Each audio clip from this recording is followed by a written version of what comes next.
Good morning to all. Today I am going to discuss about Democratic Republic of Congo, the Equatorial region. So I am going to start this chapter.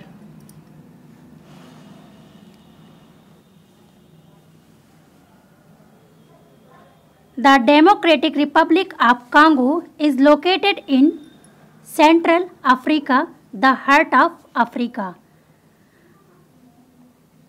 प्रजातांत्रिक गणराज्य Congo यह central Africa में स्थित है, जो Africa का heart है, जिसे अफ्रीका का हार्ट कहा जाता है।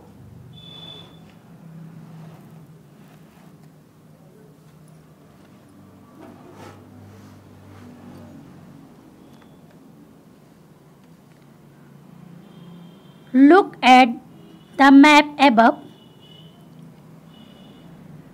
With equator running through the country lies on both sides of the equator, stretching from 6 degree north latitude and 14 degree south latitude. ये आप मैप देख रहे हैं जो इस देश के दोनों साइड से जो रेखा भूमध्य रेखा फैली हुई है या खींची गई हुई है, वो दोनों साइड से इसके जो फैलाव है इसका वो 6 डिग्री उत्तरी अक्षांश और 14 डिग्री दक्षिणी अक्षांश तक फैला हुआ है। थस इट लाइज, इस प्रकार यह in both the northern hemisphere and the southern hemisphere, इस प्रकार से आप दोनों साइड से उत्तरी गोलार्ध और दक्षिणी गोलार्ध में इसका फैलाव है। And is an excellent example of equatorial region, और इसका जो एक एक्सीलेंट एग्जाम्पल है भूमध्य रेखीय क्षेत्र। In area it is the third largest country in Africa, क्षेत्रफल की दृष्टि से यह अफ्रीका में तीसरा सबसे बड़ा देश है। The capital of the country is Kinshasa, और इस कंट्री की जो राजधानी है, कैपिटल है, वो कौन है? किनशासा है।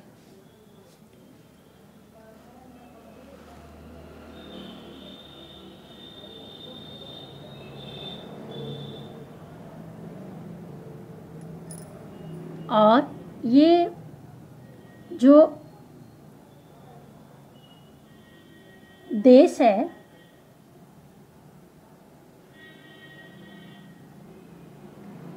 इसे अफ्रीका का ये अफ्रीका का एक कंट्री है जो अफ्रीका कॉन्टिनेंट के सेंटर पार्ट में आता है, और इसको लैंड लॉक कंट्री के नाम से भी जाना जाता है, या लैंड लॉक कंट्री के रूप में इसे जाना जाता है। क्यों ऐसा? इसलिए कि जो इसके 9 नेबरिंग कंट्रीज हैं इसको सराउंडेड की हुई है चारों तरफ से।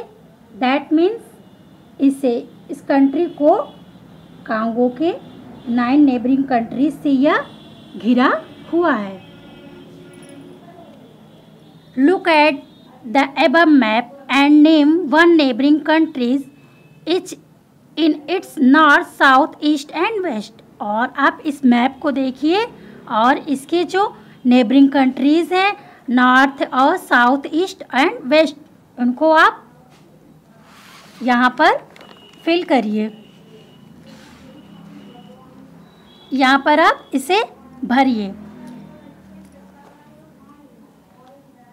रिवर्स एंड माउंटेन्स, नदियाँ और पहाड़, पर्वत। The river Congo also known as the highway of central Africa. River Congo है, इसे हाईवे ऑफ सेंट्रल अफ्रीका के नाम से भी इसे जाना जाता है। Is the life line of Democratic Republic of Congo, और यह लोकतांत्रिक गणराज्य कांगो की लाइफ लाइन है, यानी कि जीवन रेखा है। It is the second largest river in Africa, the first being the river Nile, और यह अफ्रीका में दूसरी सबसे बड़ी नदी है, और जो फर्स्ट रिवर वो नील नदी है। The Congo basin covers almost the entire country and is the backbone of economic of the country. Congo basin है, यह लगभग पूरे देश से कवर है, और जो इस देश की जो आर्थिक जो वित्तीय व्यवस्था है वो यह इसकी बैकबोन है, रीढ़ की हड्डी जिसे कहते हैं। The basin of river Congo is a vast flowing region with mountain on 3 sides. River Congo की नदी है जो इसका जो क्षेत्र है ये लो लेइंग है, जो कि तीनों साइड से घिरा हुआ है माउंटेन से। Mount Margherita is the highest peak in the Rwenzori mountain in the north east. उत्तर पूर्व में रुवेंजोरी माउंटेन में माउंट मार्गेरिथा ये सबसे बड़ी क्या है, चोटी है। Along its eastern boundaries there are 4 major lakes, और इसके जो पूर्वी जो सीमा पे है उस पे 4 मेजर लेक्स हैं, झील हैं। 4 lake Tanganyika, lake Albert, lake Edward and lake Kivu, ये इसकी मेजर लेक है। Climate being in the equatorial region, the Democratic Republic of Congo has a hot and wet climate. जो भूमध्य रेखीय क्षेत्र है लोकतांत्रिक गणराज्य का, जो भूमध्य रेखीय क्षेत्र में यहाँ की जो जलवायु हो वो कैसी, हॉट एंड वेट है, उष्ण है और आर्द्र। Temperature remains high through out the year, और तापमान यहाँ का साल भर बहुत ही ऊंचा होता है, यानी कि बहुत ही उच्च होता है। Humidity is also uncomfortable high, और आर्द्रता भी यहाँ की अनकंफर्टेबल असुविधाजनक है। The length of day and night is almost equal, और दिन और रात यहाँ पर लगभग बराबर होते हैं, इक्वल होते हैं।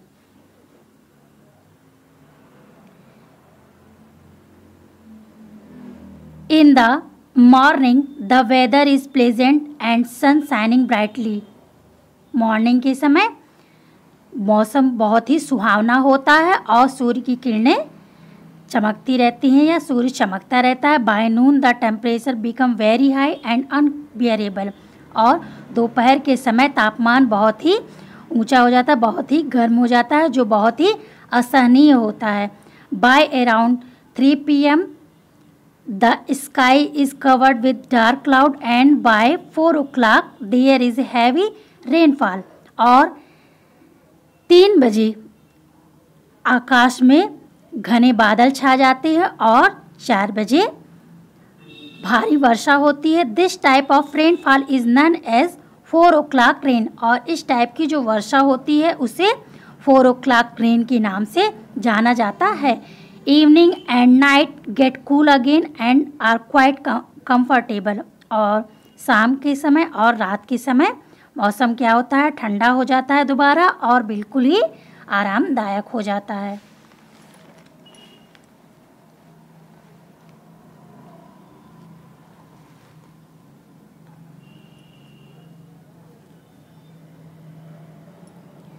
The Democratic Republic of Congo has the highest frequency of thunderstorm in the world. संसार में जो लोकतांत्रिक गणराज्य कांगो है वह highest frequency of thunder storm, संसार में यह बहुत ही यहाँ पर अत्यधिक गरज के साथ जो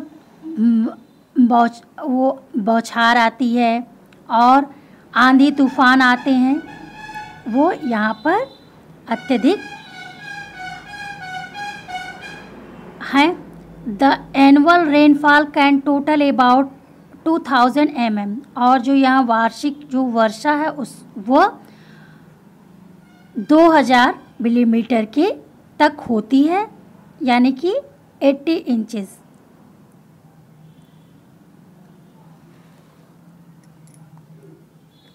in India Kerala has these types of climate. Bharat में केरला में इस टाइप की क्लाइमेट पाई जाती है।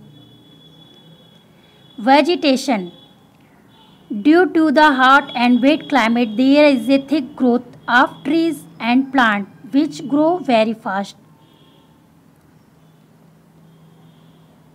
गर्म और जो वेट क्लाइमेट है इस कारण से यहाँ की जो पेड़ पौधे हैं वो बहुत ही घने होते हैं, बहुत ही जल्दी ही मोटे और घने हो जाते हैं, जिस कारण से ग्रो वेरी फास्ट, इनका जो विकास होता है वो बहुत तेज़ी से होता है। Thick equatorial forest cover the vast basin of the river Congo. और भूमध्य रेखीय जो वन है यहाँ पे वो कांगो नदी की जो वास्ट बेसिन है उनसे ढके हुए होते हैं, उनसे कवर होते हैं।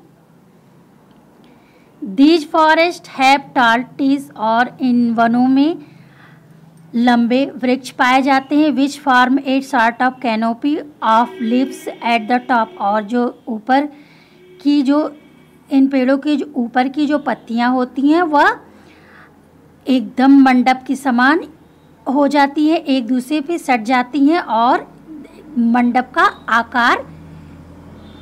के आकार का बन जाती हैं। The forest is so dense that even sunlight can not pass through the canopy. और जो सूर्य की किरणें होती हैं ये वन इतने घने हो जाते हैं कि सूर्य की किरणें इस जंगल से होकर नहीं गुजर पाती हैं। They are dark and dim even during the day. दिन के समय भी यहाँ पे घना अंधेरा छाया हुआ रहता है। The dense growth of plant and creepers makes it difficult to cross them. और जो यहाँ की जो घने पेड़ पौधे पाए जाते हैं इस वजह से यहाँ पे जो जंगली जानवर होते हैं वह इनको पार नहीं कर पाते हैं।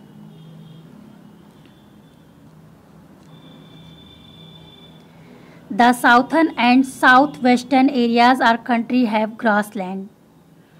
दक्षिणी और दक्षिणी पश्चिमी जो एरिया है इस देश के वहाँ पे घास के मैदान पाए जाते हैं। Thick jungle cover the vast basin of river Congo. Congo नदी से यहाँ के जो घने जंगल हैं वह पूरे कवर हैं।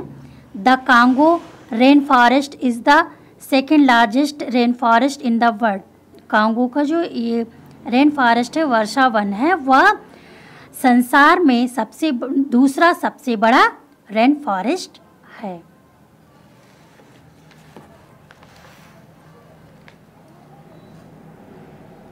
वाइल्ड लाइफ यानी कि यहाँ का जंगली जीवन।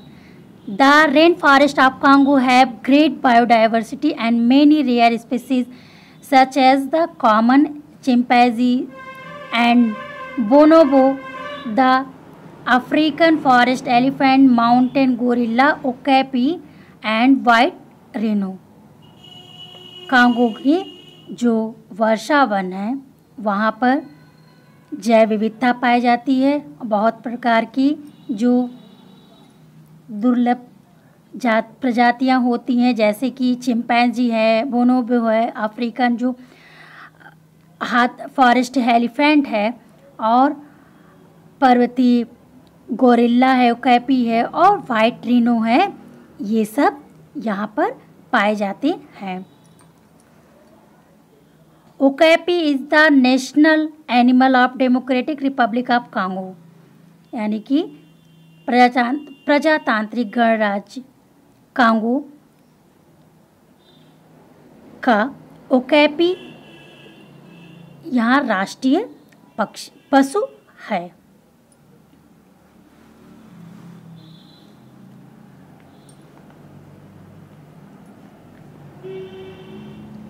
मिनरल रिसोर्सेज, खनिज संसाधन। The Democratic Republic of Congo is the considered to be the richest country in the world regarding natural resources.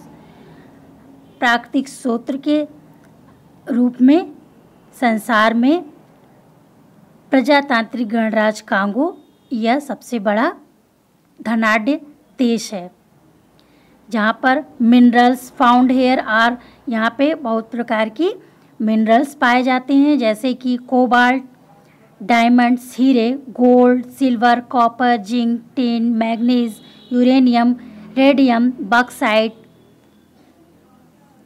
Germanium, iron ore और कोयल यहाँ के मिनरल्स हैं जो यहाँ पर पाए जाते हैं। It is number 1 in the world in cobalt. Cobalt यहाँ पर संसार में सबसे ज़्यादा कोबाल्ट पाया जाता है, नंबर 1 का। Since the industries here are not developed, चूँकि यहाँ की जो इंडस्ट्रीज़ है यहाँ डेवलप नहीं है, most of the minerals are exported, जिस कारण से यहाँ पर खनिज का निर्यात किया जाता है। Industries based on agriculture, raw material, consumer goods like textile and shoes are located in Kinshasa and Lubumbashi, यानी कि यहाँ की जो इंडस्ट्रीज़ है वह एग्रीकल्चर पर आधारित है, जिसमें रॉ मटेरियल, कंज्यूमर गुड्स जैसे कि टेक्सटाइल है, शूज़ यहाँ पर स्थित हैं। वह कनिष्का और लुबम्बसी में स्थित हैं।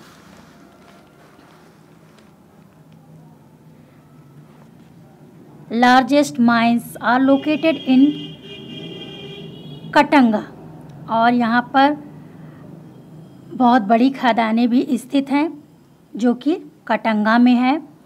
It is the largest diamond producing nation in the world, संसार में यह सबसे बड़ा हीरे का उत्पादन करने वाला देश है।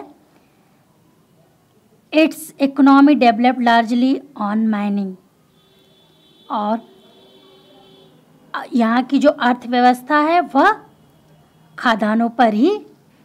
खदानों या खुदाई पर ही निर्भर है, डिपेंड है। Occupation, farming and mining are the main occupation, कृषि करना और खुदाई करना यहाँ का मुख्य ऑक्यूपेशन है। At many places forest have been cleared for farming, बहुत से स्थानों पर जो फॉरेस्ट हैं उनको साफ कर दिया गया है कृषि करने के लिए। However the methods of farming are primitive and traditional, और यहाँ पर जो खेती करने का जो मेथड है वो पुराने तरीके का ही है, ट्रेडिशनल टाइप का ही है।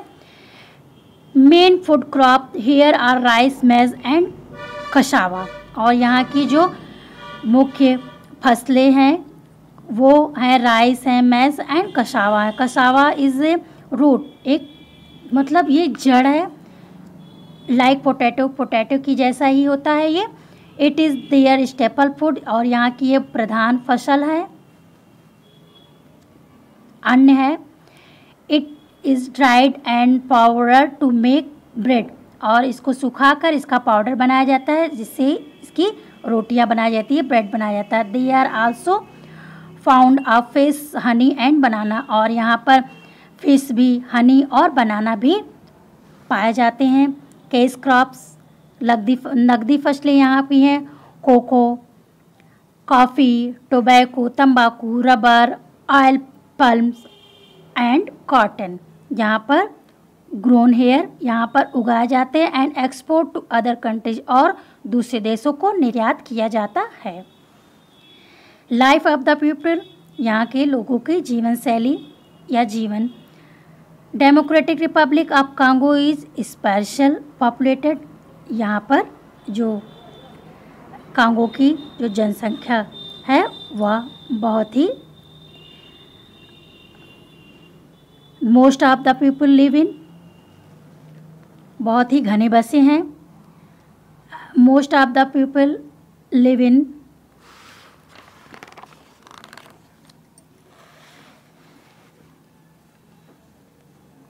विलेज, बहुत से लोग यहाँ पर गांव में रहते हैं। The climate is too hot for them to wear cloth, यहाँ की जो क्लाइमेट है वो बहुत ही हॉट है, जिस कारण से उन्हें कपड़े पहनने वालों के लिए बहुत ही दिक्कत होती है।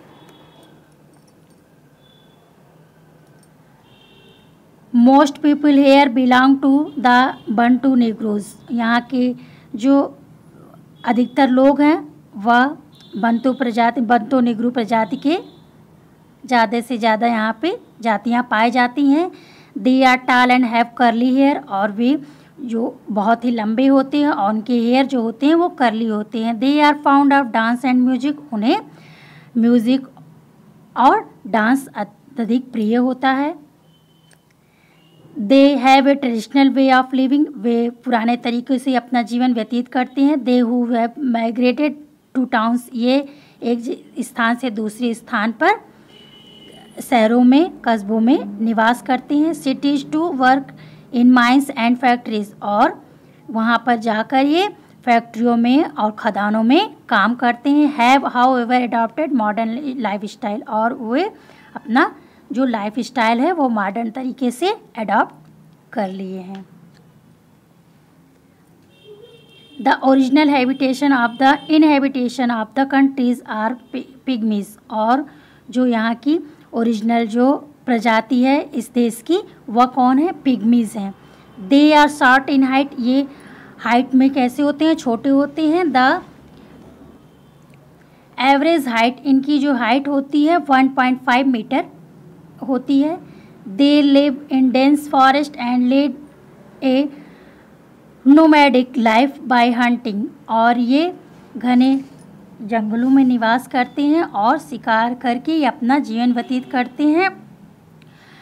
And trapping animals and gathering food, और उनको मारकर वे अपना फूड इकट्ठा करते हैं। दे रेयरली कुक फूड, और वे अपना भोजन उस तरह से प्राप्त करते हैं। दे यूज़ साइन लैंग्वेज, और वे साइन लैंग्वेज का यूज़ करते हैं, मतलब एक उनका चिन्ह होता है लैंग्वेज यूज़ करने का। Music and dance are their favourite entertainment, उनके मनोरंजन का जो साधन है यहाँ का वो है संगीत, ड्रम बजाकर उसका म्यूज़िक सुनना और डांस करना, यहाँ का मुख्य उनका एंटरटेनमेंट है। The countries is developing fast, और यह देश तेज़ी से विकास कर रहा है। More facilities are being provide and the standard of living is also improving, और यहाँ की जो बहुत से जो रहवासी हैं उनको स्टैंडर्ड तरीके से रहने के लिए यहाँ की चीज़ें मुहैया हो रही है या प्राप्त हो रही है। अच्छे तरीके से जीवन जीने के लिए यहाँ पर फैसिलिटीज़ उनको प्रोवाइड हो रही हैं। There are over 200 ethnic groups of which majority are Bantu people. और यहाँ के जो 200 मतलब इथेनिक ग्रुप हैं जो जिसमें बंटू जो प्रजाति होती है, बंटू निग्रो प्रजाति होती है, उसमें उस समूह में रहते हैं।